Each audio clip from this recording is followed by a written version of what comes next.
ఆ పరలోక మహిమను, ఆ విలువను చూడలేని వాడు ఎంత పనికి మాలిన బేరాలు చేస్తాడంటే,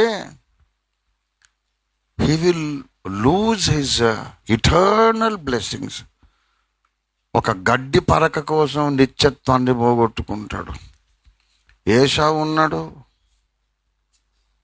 ఒక్క పూట కూటి కొరకు ఏం పోగొట్టుకున్నాడు? అది ఏమన్నా అర్థం ఉన్న బేరమేనా అది? ఒక పూట కూడేంటండి? అన్ని మతాలలో భక్తులు ఉపవాసాలు చేయట్లేదా? ఒక పూట పస్తుంటే చచ్చిపోతాడా మనిషి? ఓ పూట అన్నం లేదు, మోకరించి ప్రార్థన చేయి. అమ్మ దగ్గరికి వెళ్ళు, రిప్కమ్మ అన్నం పెట్టదా?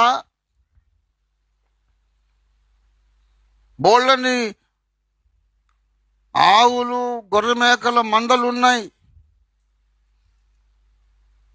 ఎక్కడైనా పాలు పిత్తుకొని తాగొచ్చు. దాసదాసి జనం ఉన్నారు. వాడికి ఆకలి వేసిందట, నేను చావ సిద్ధమై ఉన్నానట. అదే ఏంది నీ ఎగ్జాజరేషను? నేను మిమ్మల్ని అడుగుతున్నా, ఒక్క పూట ఆకలిస్తే చచ్చిపోతాడండి? నా సేవ ఆరంభంలో నేను వారము దినాలలో ఒక పూట భోజనం చేసేవాడిని. ఒక పూట అన్నం తిన్నానంటే మళ్ళీ వారం రోజులు నాకు అన్నం మెతుకు నా కళ్ళకు కనపడేది కాదు, కనిపించేది కాదు. వారం రోజులు చచ్చిపోయానా మరి? అందరికంటే గట్టిగానే ఉన్నాను. అదేం మాట, నేను చావ సిద్ధమై ఉన్నాను, జ్యేష్ఠత్వం నాకెందుకు అట. అవునులే, నీకెందుకు? ఇట్లాంటి విలువలు ఎరగని వాడికి, దౌర్భాగ్యుడికి నీకెందుకురా జ్యేష్ఠత్వం? అందుకే దేవుడు ఏశావును ద్వేషించాడు. నిత్యత్వ విలువలంటే వాడికి అసలు గ్రహింపే లేదు. అలాంటి వాళ్ళు బుద్ధిహీనమైన బేరసారాలు చేస్తారు.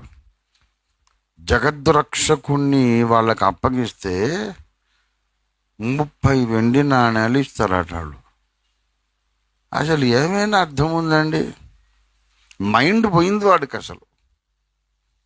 ఆ 30 కాదు 70 ఇవ్వడా యేసయ్యని అడిగితే? 3.5 ఏళ్ళు వాడి డబ్బు సంచి వాడి దగ్గరే ఉంది. అందులో వేయబడ్డ డబ్బు దొంగిలించుచు 800 నాణ్యాలు దొంగతనం చేశాడో వాడు. అసలు డబ్బు సంచే వాడి దగ్గర ఉంది. డబ్బు సంచి వాడి దగ్గరే పెట్టుకొని ప్రధాన యాజకుల దగ్గర పోయి, మా గురుగారిని అప్పగిస్తాను, నాకు ఎంత ఇస్తారు మీరు?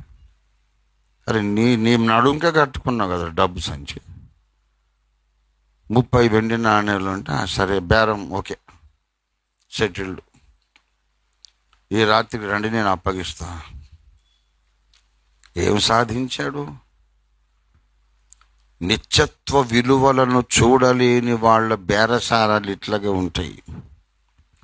వాళ్ళు చాలా ప్రమాదకారులు, డేంజరస్ పీపుల్. ఒక్కోసారి నీ ప్రాణానికి కూడా అపాయం తీసుకొస్తారు.